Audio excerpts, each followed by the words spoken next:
Hello, everyone, and welcome to Go-to-Market AI, the future of your go-to-market tech stack. I'm your host, Sarah McConnell. These days, it seems like every company has AI, but on this show, we want to go a level deeper so you can see firsthand how companies are actually applying AI to solve your business challenges. We're going deep into the use cases and showing you live demos of the latest and greatest in AI technology. Today, I'm so excited to be joined by Kyle Coleman, Chief Marketing Officer of Copy.ai. Kyle, welcome to the show. I'm so happy you're here. Thanks for having me, Sarah. I'm really excited. Perfect. Okay, so the first question I want to ask is, who is Copy.ai? What do you guys do? And who are you helping in the market?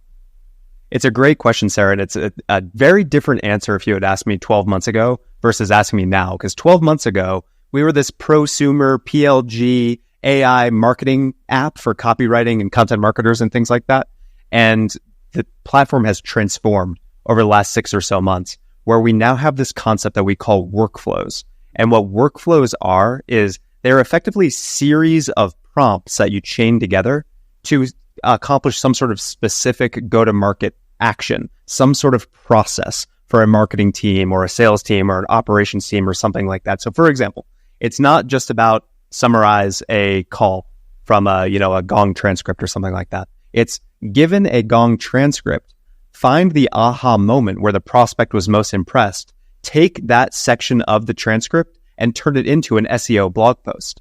So workflows like that can take a lot of the, automate a lot of the tasks, automate a lot of the repetitive types of mundane or below the line things and produce real valuable outcomes or outputs for members of the go-to-market team. Amazing. So I feel like you gave a really good prelude to it, but I would love to jump into the demo then and get a behind the scenes look at how Copy AI works and see some of these workflows in action. Awesome. Okay. I'm going to focus mostly on sales use cases for today because I think they show a little bit better, but just this is my preamble to say, this is snowflakes on the tip of the iceberg. Like the usefulness of the product and sort of the value of the product is that there's extensibility for whatever user, whatever use case. You can come in and you can be super inventive, and I'll show you how that can happen. But we're going to focus on sales use cases because they're, I think, pretty cool. So here we go. When you log in to the application, which has a free trial, by the way, if you go to app.copy.ai, you can log in and you can start running these workflows today. I mentioned we have this paradigm, this concept of workflows. And the way that we've organized them is by functional area effectively. So for prospecting workflows, deal management use cases, all the way down the line, marketing ops, etc. And so all you have to do to run one of these workflows is just click one. So if I want to research a private company or if I want to find prospects, let's start there. Find prospects. All you do is click that workflow, and here is what you need to do. Which company are you prospecting? What's the definition of the ICP that you are trying to prospect into? And how many people are you looking for? Now, behind the scenes, what this is doing is, here are the prompts. So instead of you having to be a prompt engineer, a PhD level person that knows how to manipulate LLMs, all of that is done for you. So each of these steps in the workflow, we call them actions, comes pre-built with these prompts. You can adjust the prompts if you want, but we have professional prompt engineers that are doing every single one of these queries that you see and chaining them together so that you don't have to. So when you go and run this, and actually I already ran it, it takes about 30 seconds to run, which doesn't sound like a long time, but if it was just you and me staring at each other, Sarah, you'd be like, come on, let's get the show on the road here. So I did it for qualified. And what I said was, I want to prospect into qualified and give me, again, we sell to the most senior level sales and marketing people. So the difference here is this is a natural language way of giving you my ideal customer title. It's not me having to go into LinkedIn Sales Navigator or go into Zoom Info and do all the check boxes and write CRO or VP of Sales or RVP or AVP, and I inevitably miss something. Let's let the AI do that for us. And you can see here, that's exactly what it does. So it's constructed this query that says, here's who to include, here's who to exclude. And then it applies this query to a database that we have live running in the background. And it pulls out the right people that we should be reaching out to. So here they are. I don't know who Crystal Reitmeyer is. Let's see who she is. Product marketing. Nice. Senior level product marketing person. Boom. And we go all the way down the line. And so you can, from an operations standpoint, you can then chain another workflow onto here that says, create these prospects in my CRM, create these prospects, and then send them a personal email that we can write based on researching them. And so you can have this really nice series of prompts effectively to accomplish whatever use case you want to accomplish. I'm going to pause there for a second, see if there are any questions, comments, concerns. No, I think one thing that really stands out, that you made the mention of like, we're not professional prompt writers. I think last year with the emergence of ChatGPT, I quickly realized that I am not great at GPT prompts. So the fact that Copy.ai has built that for you, one, I can see immense use cases for. And two, I love that it shows you the query so that you can actually see, I think there's something really unique with this new emergence of AI being built into products and showing your end users the actual outputs and how it's working and giving you kind of that behind the scenes look of the AI in action. So that really stood out to something for me that I love being able to see, like, this is the real output that we're working against that kind of natural language question that you asked. Again, I've done the same thing in LinkedIn before. I'm like, I can't remember all the titles. There's demand gen specialist and manager and VP and SVP and RVP and EVP, and the list is endless. So I really do like that natural language side of it. So that's awesome. And that library was extensive. The use cases, you truly are just snowflakes on an iceberg. There is no shortage. And what's really cool about the workflow library that I showed, and let me just click back to it real quick, is each of these workflows were created with subject matter experts. And so I'll show you the research private company here in a moment. So again, if you want to use that, just go into the workflow library, click research private company, and here's what it is. I sat down with our product lead. I sat down with our prompt engineer, and painstakingly for an hour, they had to listen to me go through my process of when I'm building an account plan for a private company, what am I doing? And then they took my logic, because I've been doing this for 10, 12 years, whatever it is, and they coded it into this series of prompts. So a private company is a little trickier to find information on because they don't do an annual report or something like that. And so I talked to our product team and said, here's what I look at. Where are there open job openings? Let's look at some of the key language from those openings. Let's research the CEO, try and find some interviews that he or she has done recently.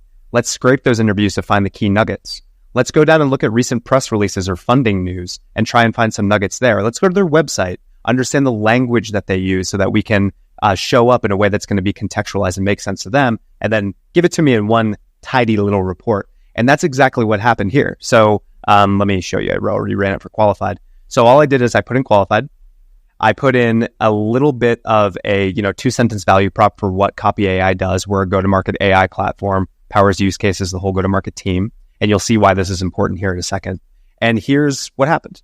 The AI goes and does all the work, looks at the job openings, summarizes them for me, looks for where the CEO has been, what they've been talking about, finds all those things, sources or links back to it. So now I can go and I can see if I want to read the full thing. I can go and do that very quickly and easily. And I'm going to just scroll down to the main thing here, which is, here's a lingo map. So I'm making sure I'm using your language when I'm reaching out to qualified. And here's the final report. So the main thing that I'm looking for when I'm building an account plan is, where are they placing bets for growth? Where are their focus areas? And what are their likely challenges going to be? So that's what these top two sections are. Growth bets and challenges. And then what the AI does is, based on the value prop that I gave it, let's brainstorm some angles. Let's brainstorm some means by which I should be showing my value when I'm reaching out to folks at qualified, given everything that we just learned. And that's what you see here. So here's how Copy.ai can do XYZ all the way down the line. So this is my sequence. This is my LinkedIn messaging. This is my talk track. This is my video messaging script, like right here. And now, again, I mentioned it before. Let's take that first and now second use case together. Find the prospects that qualified, write or find relevant angles for those prospects. And now I can chain the same sort of workflow onto this to say, let's write them a cold email, personalized cold email. And I can input all of that information and get my series of emails just like that. That's amazing. I know I've talked to our AEs at Qualified, and they've talked about just that use case and the workflow you kind of spoke to, which is when they're researching private companies.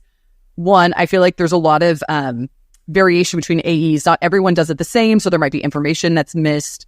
And on the other side, even if they run through all of those prompts that were in that particular workflow, being able to ingest that information and then write it in a way that's useful. So that end report of like, hey, here's the report and here's how you can utilize this and actually write it. One, I know that would have taken our AEs hours. Like I've talked to them, I know even just sourcing that information, let alone then digesting it, writing something, turning it into cold emails takes them a good number of time if they're going to do it well. So that's an immediate thing that I know our AEs could use because they've told me about it. They've told me what a painstaking process that is for them. And then one, I know I can scale it across the whole AE team, the whole sales team. I'm not worried that there's one AE that's doing not the best job of doing that research. So that's awesome. You're exactly right, Sarah. And importantly, to your point, like a lot of the reason we think of ourselves as a platform is for integrations, ease of use, and extensibility. And so one of the main challenges that many teams have is they've got a billion tools already. It's like, oh God, another tool I'm going to have to switch between and all this stuff. And so we're trying to be smart about how we manage that. One way is if you're an operations person, you could trigger that account research workflow to run against every account that's already in your CRM. And you can append your account records in CRM with all that information. So then when you deliver your territories, when the new fiscal year kicks off and you give out the 100 accounts to each seller, they get this super rich, really detailed starting point for their prospecting. You, operations person, will be a superhero if you can deliver that kind of value to these folks. And it's not to say that the salesperson shouldn't be thinking about their accounts. Of course they should. What we're trying to do here is save the 10 hours that it takes to read a 10K and allow the rep to focus the 30 minutes, an hour, whatever it is, on really being thoughtful about, okay, what is the value prop? What is the messaging? Who are the customer stories that I should focus on? What testimonials could I give? All those types of like sales strategy things. We just don't have a ton of time for that right now. And so they get skipped. And so outreach is bad. And then, it's kind of a downward cycle. And so hopefully we're giving salespeople time back to be able to be more thoughtful, to be more strategic, and ultimately to be more human. That's one way, is directly piping it into your CRM. The other way that we have is we have this concept of forms. So what we're looking at here, this is the same. We were just on this research private company. We just ran this. We have this concept of forms, which is you could take this. Let's say you don't want to do the auto append my CRM, and you can just embed this form in your productivity tools like Slack or Teams, or in your company wiki or whatever it is, so that when one of your sellers needs to build an account plan, all they have to do is fill out this form. They don't need to switch or log in or do any of the things. It's all here for them. It's amazing. I just think about all the times that I've tried to search through Slack and find stuff and I can't, and it's buried and I don't know what tool it's in, and being able to just put it in there and pin it into a channel or something, immediate value. I absolutely could see our team using something like that. So that is very cool. There you go. So I mentioned that one of the other main things that we're trying to do is we're trying, from a platform standpoint, is allow for extensibility. And so we have this concept of a workflow builder to say, if you're in the workflow library and for some reason or another you don't see what you're trying to do, well then what do? We don't want you to just get stuck. And so we have this workflow builder. So instead of you having to go to ChatGPT or Bard and write the prompts and all the things, you can just create your prompt here. So I'll just do a really simple one. Something like, given a LinkedIn URL, find the person's alma mater. Because this could be useful if March Madness is upon us. If you want to make the bet to say, hey, if your team wins round one, lunch is on me. If they lose, take a demo. That thing is kind of popular. And so all I do is write that one sentence, and I just ran this. It takes, again, about 30 seconds or so to build. And here is what was built. So given the LinkedIn URL, that's all the user needs to give. The actions are already written for me. Scrape their profile, extract their education, extract the alma mater name. Sweet. And then I can test this with you, and let's see if it worked. Did you go to Cal Poly? I did, and I wish that it was a cooler March Madness school and actually benefited the use case. So if you're listening to this and you want to use a March Madness use case against me, it's probably not the best matter to use that outreach tactic. But yes, I did go to Cal Poly, and I loved it. There you go. Yeah, has Cal Poly ever been in the tournament? I don't know. I wouldn't say Cal Poly is the really well-known sports school. But, hey, listen, I went to the College of William and Mary. We have 0 NCAA tournament appearances to our name, so I can commiserate. It was still a fun school, engineering and agriculture, but sports not really our jam. I was like tri-corner hats and churning butter, so like Williamsburg, Virginia is not Not the epicenter of fun to college kids. That's amazing. So there you go. So go-to-market AI platform, it's meant to suggest out-of-the-box use cases so that you can go get immediate value. It's also meant to be extensible so you can invent your own use cases, and importantly, integrate with your current systems so that you don't have to do a ton of change management. Meet your people where they are, deliver instant, immediate value, and hopefully, again, free up time so you can be more thoughtful, more strategic. The same sort of things that we just showed exist on the marketing side.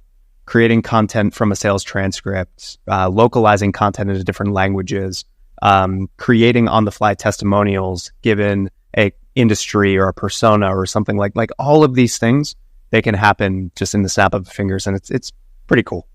That is amazing. And you mentioned earlier, is it true, Kyle, that someone could go look at app.copy.ai and play with this and see some of that library themselves? Indeed. Yeah, you can free trial. Now, the free trial is limited to what we call credits. We're a consumption-based revenue model.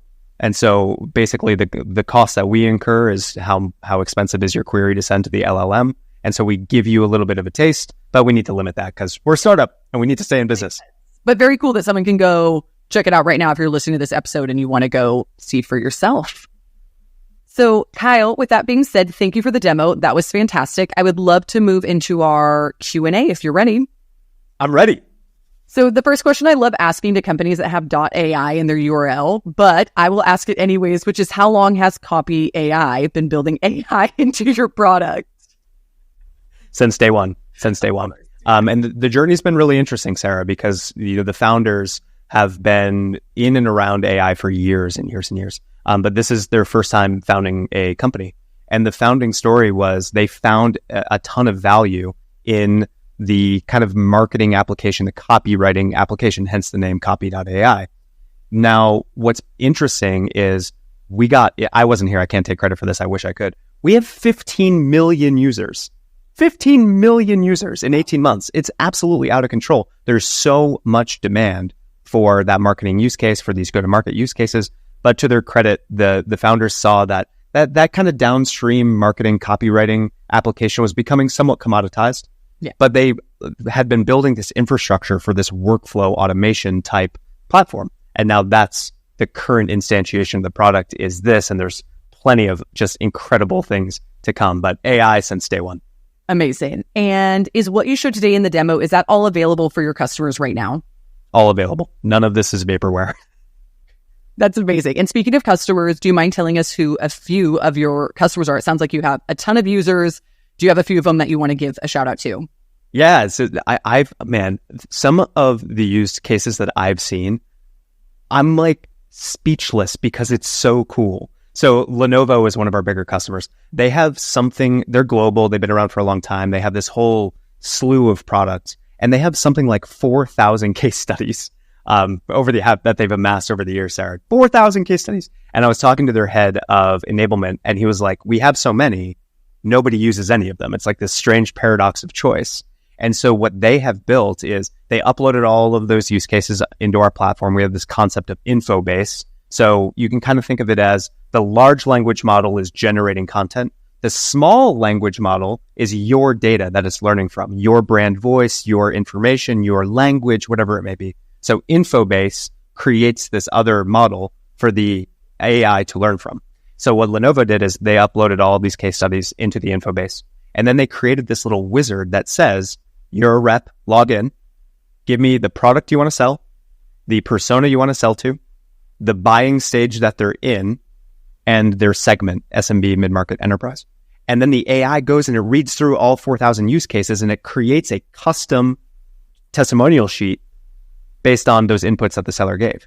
So all the seller has to do is just go in, click, click, click, here's what I want, and they get it immediately. And I saw that and I was like, oh my God. It's so cool. It's so cool. And we've got the same thing. Like it used to take JP Morgan Chase, I think something like 4 to 6 weeks to get a landing page live and localized into all their different languages. And now it takes 2 minutes. It's like all of these things and all of these customers that are just doing incredible things. And largely it's use cases that we had never thought of. We didn't create a purpose-built application for localizing landing pages. It's not just like one small point solution. What's cool is that here's what's possible. Here are the keys. go drive the car wherever you want to drive the car. And seeing where their destinations end up is just, it's always fascinating. I'm getting goosebumps thinking about it. It's so cool. That is really cool. And then what's next for Copy AI's roadmap? Where are you guys taking this company and what are you doing? Yeah, we want to become more of the business brain for every company. And so the better our data, and I know this isn't necessarily the most glamorous answer, but I promise it's really important. The better our integrations can be, the better our data layers can be, the better we can marry all of this structured and unstructured data together, the better the outputs are going to be. And so we want to be able to ingest any sort of data, structured, unstructured, whatever it may be, and then train the model to be responsive to that data so that you can come in as an end user and you can ask and answer any question, create any output, do whatever you want to do to power you, your job, your team, your department, your company. So I know that's somewhat opaque and is somewhat ambiguous, but that's the roadmap. Is we want to be a broader sort of data center for your company, and then make sure that the outputs that you create are what you need. That's amazing. And then the last question is, your go-to-market team, are there any other AI products that you're using besides your own that you found really useful or that you want to give a shout out to? Our development team uses all sorts of AI products for not just for coding, but for application monitoring, it's just everywhere. It's everywhere, Sarah. Like, it would be irresponsible not to. And it's not, a lot of people say, oh, AI, that's just going to replace jobs or reduce headcount or whatever. That's not what it is. I haven't really heard many cases of that. It makes people more productive. Like, instead of me having to spend hours and hours and hours writing a press release, I can just record a transcript and then run it through the generate press release thing and like, boom. So now I get my first draft in 10 minutes instead of 2 hours. And what do I do now with that extra hour and a half, 2 hours that I just saved? I get to go and be more strategic, execute more. And so we're seeing this happen in pretty much every function, you name it. And trying to leverage our product as much as we can, certainly on the go-to-market side. Yeah, absolutely. Well, Kyle, thank you so much for joining the show today. It was great to have you on. I loved the demo. It was incredible seeing just the breadth of what you could do with Copy AI. So thank you so much for joining and taking us through that demo. It's an absolute pleasure. Thanks for having me, Sarah.